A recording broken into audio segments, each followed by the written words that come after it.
The year was 2015. The United States, deeply divided, prepared for another presidential election. A political outsider, a businessman with no prior experience in elected office, would capture the nation's attention. His name was Donald J. Trump, and his unconventional campaign style and message would upend the political establishment.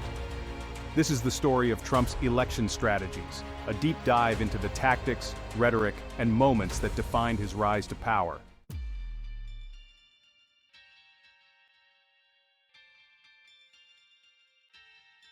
To understand Trump's strategies, we must first understand the socio-political landscape. The rise of globalization and automation had left many feeling left behind, fueling resentment and a yearning for change. Cultural issues such as immigration and race relations were increasingly divisive, creating fertile ground for a candidate promising to shake up the status quo.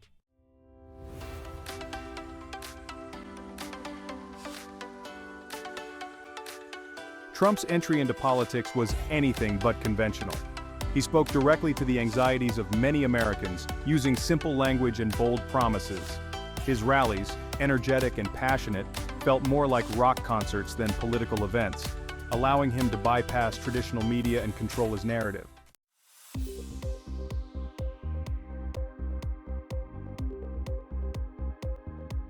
Trump's election strategies can be characterized by several key elements. One cornerstone was his populist rhetoric, positioning himself as the champion of the forgotten man. He tapped into economic anxiety, particularly in the Rust Belt, promising to bring back manufacturing jobs and renegotiate trade deals.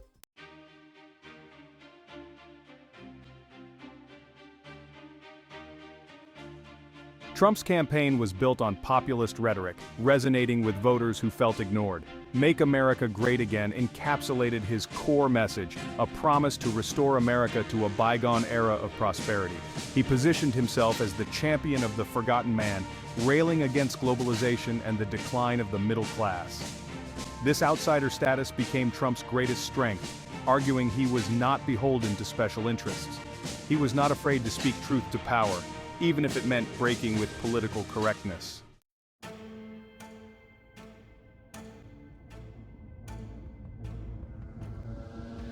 Few issues were as central to Trump's campaign as immigration.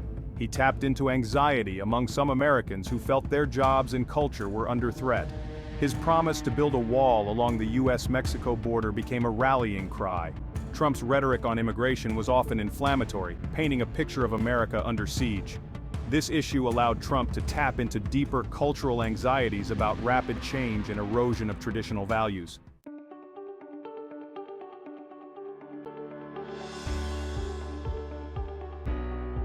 Central to Trump's appeal was his promise to revitalize the American economy. He argued that previous administrations had negotiated bad deals, allowing countries like China to take advantage of American workers. His economic nationalism resonated strongly in the Rust Belt, promising to bring back manufacturing jobs. This message, combined with his outsider status, helped him flip key states like Michigan, Pennsylvania, and Wisconsin.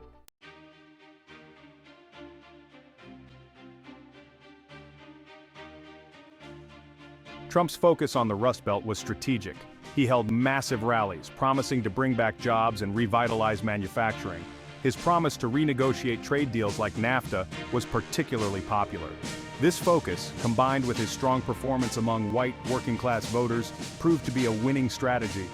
Trump flipped several key Rust Belt states that had voted for Obama, securing his victory in the Electoral College.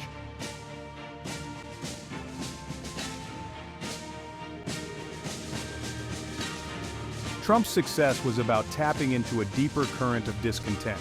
He presented himself as a disruptor, challenging the status quo. His rallies were a mix of entertainment, anger, and a yearning for change. Trump's message resonated with those who felt left behind by economic and cultural changes. His campaign was a rejection of the status quo, fueled by economic anxiety and cultural resentment.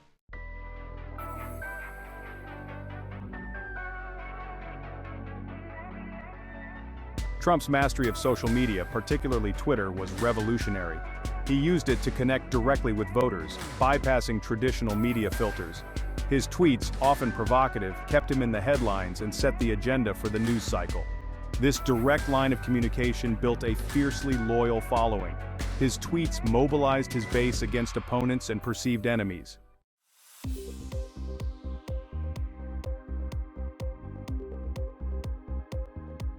Trump's use of social media challenged traditional gatekeepers of information. He communicated directly with voters, bypassing traditional media filters. This approach allowed him to present his own version of events and attack opponents. It circumvented fact-checking and scrutiny, creating an echo chamber for his supporters. This ability to bypass traditional media was a key factor in Trump's success.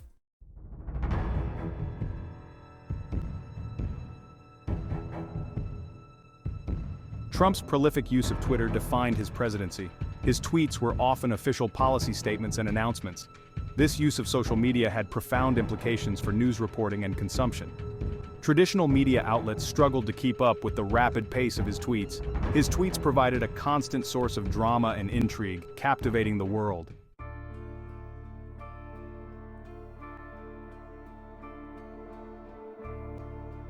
Trump used Twitter to shape the narrative and control the news cycle.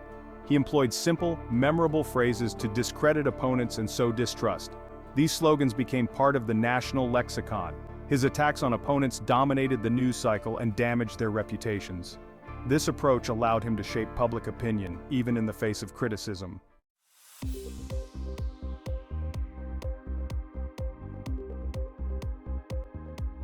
Trump's campaigns leveraged data analytics and targeted advertising.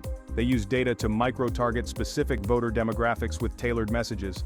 This granular approach allowed them to deliver the right message to the right voter. The use of data analytics was not new, but Trump's campaign took it to a new level. They created highly effective campaigns that mobilized voters with precision.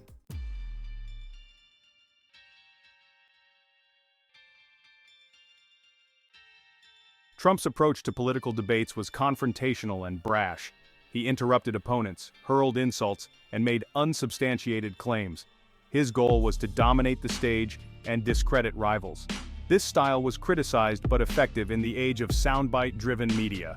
Opponents struggled to respond, often caught off guard by his unorthodox tactics.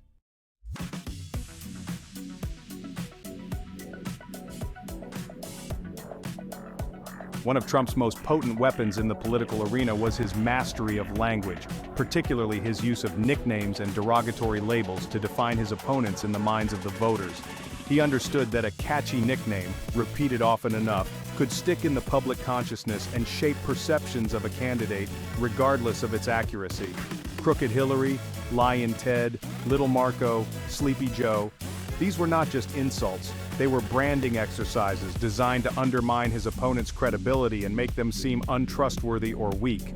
This tactic was particularly effective in an era of social media, where these labels could be easily spread and amplified by his supporters. The repetition of these nicknames, both online and at his rallies, created a kind of echo chamber where they became accepted as truth, even among those who did not necessarily support Trump. This relentless negativity, while condemned by many as being divisive and disrespectful, played to Trump's advantage. It shifted the focus of the campaign away from policy discussions and towards personality clashes, where he excelled.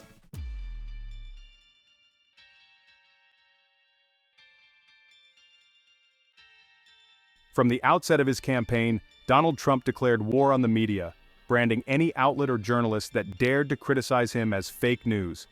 This relentless assault on the credibility of the press was unprecedented in modern American history, and it had a profound impact on the relationship between the media and the presidency. Trump understood that in an era of increasing distrust of institutions, attacking the media played well with his base, who saw journalists as part of a liberal elite out of touch with their concerns. By discrediting the messengers, he could more easily dismiss any negative coverage as biased or untrue, regardless of the evidence. This fake news mantra also served as a powerful tool for silencing dissent and shaping the information landscape to his advantage. His supporters, bombarded with his message, became less likely to trust reporting from mainstream outlets, creating an environment where misinformation and propaganda could flourish. The consequences of Trump's war on the media were far-reaching.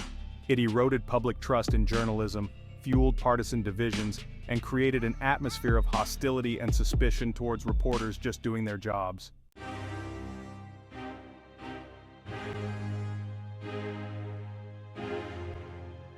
One of the defining characteristics of the Trump era in American politics was the elevation of spectacle over substance.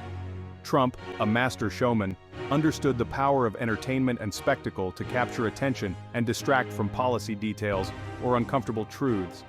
His rallies were carefully choreographed events designed to elicit maximum fervor from his supporters.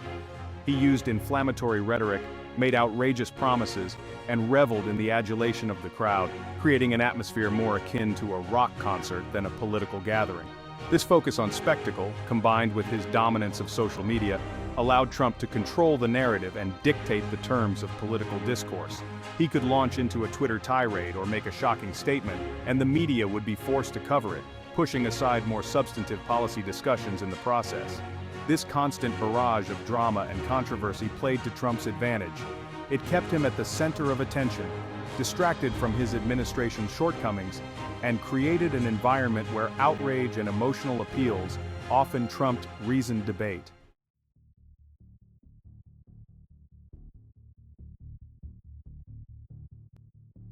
As the 2020 election cycle approached, the United States found itself at a crossroads, grappling with a multitude of crises that had exposed deep societal fractures and tested the very fabric of American democracy. The COVID-19 pandemic had upended life as we knew it, bringing with it a wave of fear, uncertainty, and economic hardship. The brutal death of George Floyd, an unarmed black man, at the hands of Minneapolis police officers, ignited a firestorm of protests across the nation and reignited a long-overdue reckoning with systemic racism and police brutality. The streets of America became a battleground for competing visions of justice, equality, and the meaning of American identity. Against this backdrop of social unrest, political polarization, and a global health crisis, Donald Trump prepared to launch his bid for re-election. The stakes had never been higher, and the outcome of the election would have far-reaching consequences for the future of the nation. Trump, sensing an opportunity to exploit the anxieties and divisions gripping the country, leaned into his populist playbook, portraying himself as the only one who could restore order, protect American values, and lead the nation through a time of unprecedented turmoil.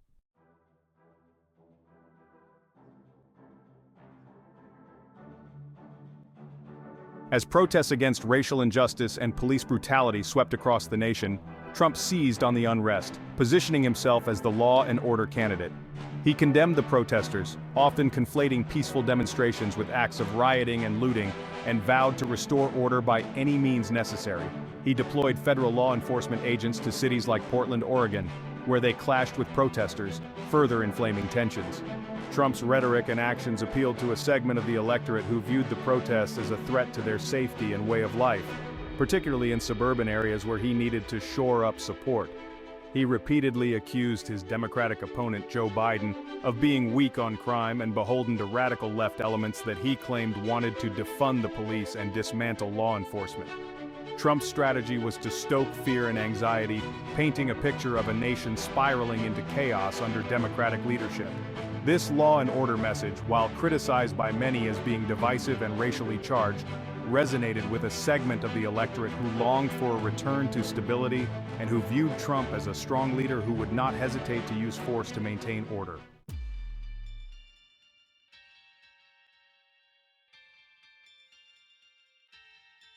The COVID-19 pandemic cast a long shadow over the 2020 election, forcing both campaigns to adapt to an unprecedented set of challenges. Trump, initially dismissive of the virus's severity, found himself facing a public health crisis that threatened to derail his re-election bid. He downplayed the virus's threat, resisted calls for mask mandates and lockdowns, and promoted unproven treatments, often contradicting his own health experts. Trump's handling of the pandemic became a major campaign issue, with Biden accusing him of prioritizing the economy over the health and safety of Americans. Despite the challenges, Trump continued to hold large rallies, often in defiance of local health guidelines. These rallies, a hallmark of his campaign style, allowed him to connect directly with his most ardent supporters and project an image of strength and normalcy amidst the crisis. However, the rallies also drew criticism for potentially spreading the virus and for Trump's own dismissive attitude towards public health measures. The pandemic presented a unique challenge for Trump, forcing him to balance his desire to project an image of strength and control with the realities of a public health crisis that was spiraling out of control.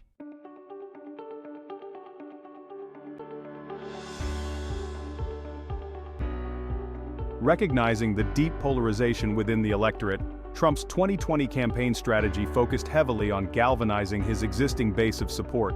He doubled down on the themes and rhetoric that had propelled him to victory in 2016, appealing to cultural anxieties and grievances. Trump continued to rail against illegal immigration, vowing to build his border wall and implement stricter immigration policies. He attacked political correctness and what he termed cancel culture, positioning himself as a defender of traditional values and a champion of free speech, even when that speech veered into inflammatory territory. He demonized the mainstream media, labeling them the enemy of the people and accusing them of bias and dishonesty. Trump also intensified his attacks on his Democratic opponents, portraying them as socialists and radicals who posed a threat to the American way of life. This strategy of shoring up his base while alienating moderate voters was a calculated gamble. Trump believed that by energizing his core supporters and maximizing turnout among his base, he could overcome his deficits in national polls and secure a second term. Even before Election Day, Trump began laying the groundwork to contest the results if he lost, making unsubstantiated claims about widespread voter fraud, particularly with mail-in ballots. When the results showed Biden winning, Trump refused to concede, making unprecedented allegations of a rigged election. He launched a flurry of legal challenges, none of which succeeded. This culminated in the January 6th attack on the U.S. Capitol. The 2020 election exposed the fragility of American democracy.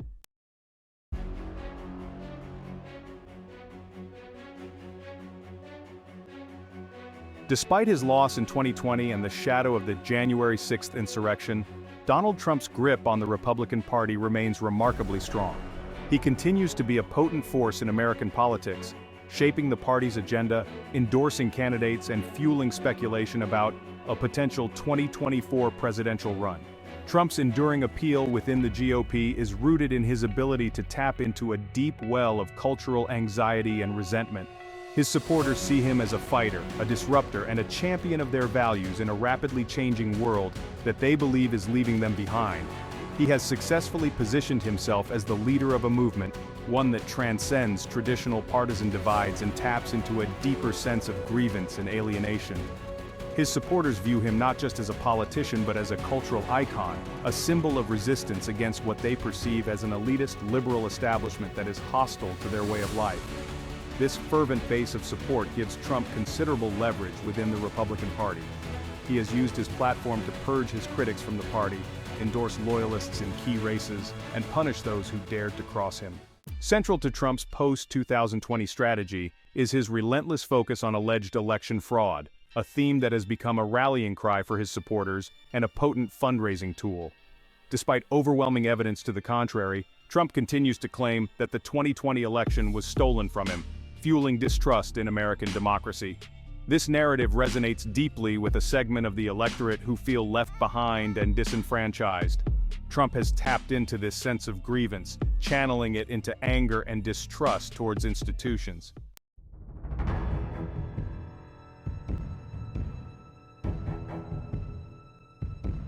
Donald Trump's post-presidency has been overshadowed by a series of legal battles, including multiple criminal investigations and indictments. These legal challenges, unprecedented for a former U.S. president, pose a significant threat to his freedom, his reputation, and his political future. Trump faces charges related to his business dealings, his handling of classified documents after leaving office, and his efforts to overturn the 2020 election results. These investigations, led by both state and federal prosecutors, have the potential to result in criminal trials, convictions, and even jail time for Trump.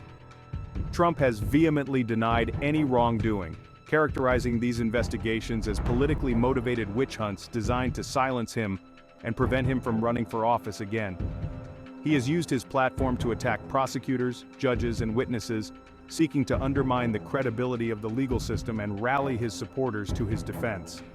The outcome of these legal battles remains uncertain, but they cast a long shadow over Trump's future.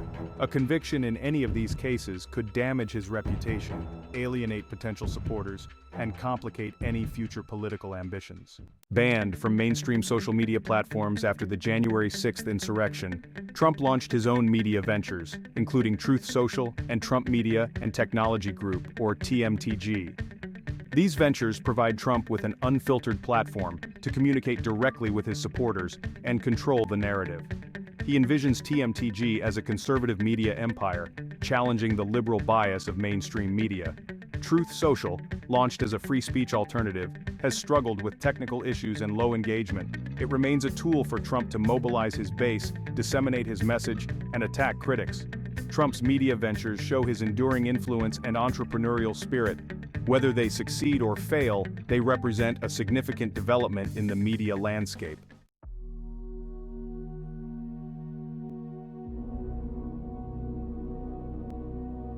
Donald Trump's impact on American politics cannot be overstated. He rewrote the rules of campaigning, shattered political norms, and ushered in an era of hyper-partisanship and political polarization. His election strategies, while often controversial and divisive, proved remarkably effective, propelling him to the White House and reshaping the political landscape for years to come. Trump's blueprint for political success relied on a potent mix of populism, nationalism, and a masterful understanding of media manipulation. He tapped into a deep well of economic anxiety, cultural resentment, and a yearning for a strong leader who promised to restore America to its former glory. He skillfully exploited social media to bypass traditional media gatekeepers, control the narrative, and connect directly with his base. He demonized his opponents, attacked the media, and sowed distrust in institutions, creating an environment where facts were fluid and outrage was a potent political weapon. Trump's legacy is a complex and contested one. His supporters view him as a transformative figure who challenged the status quo and gave voice to their concerns. His detractors see him as a demagogue who undermined democratic norms and stoked division and discord.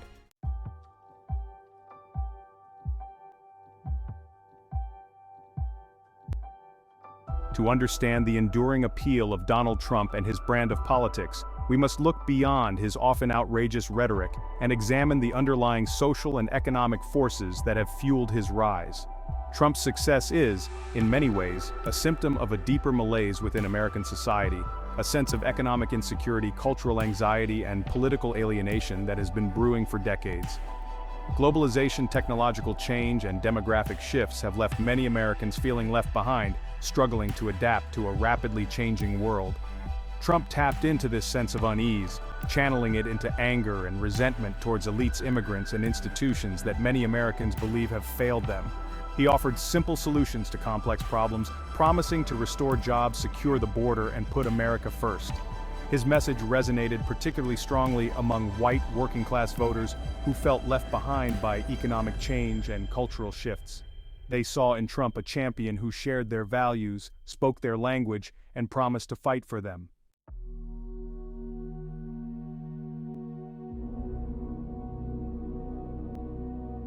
The question now is whether Trumpism, the brand of populist, nationalist politics that Trump embodies, will outlast his own political career.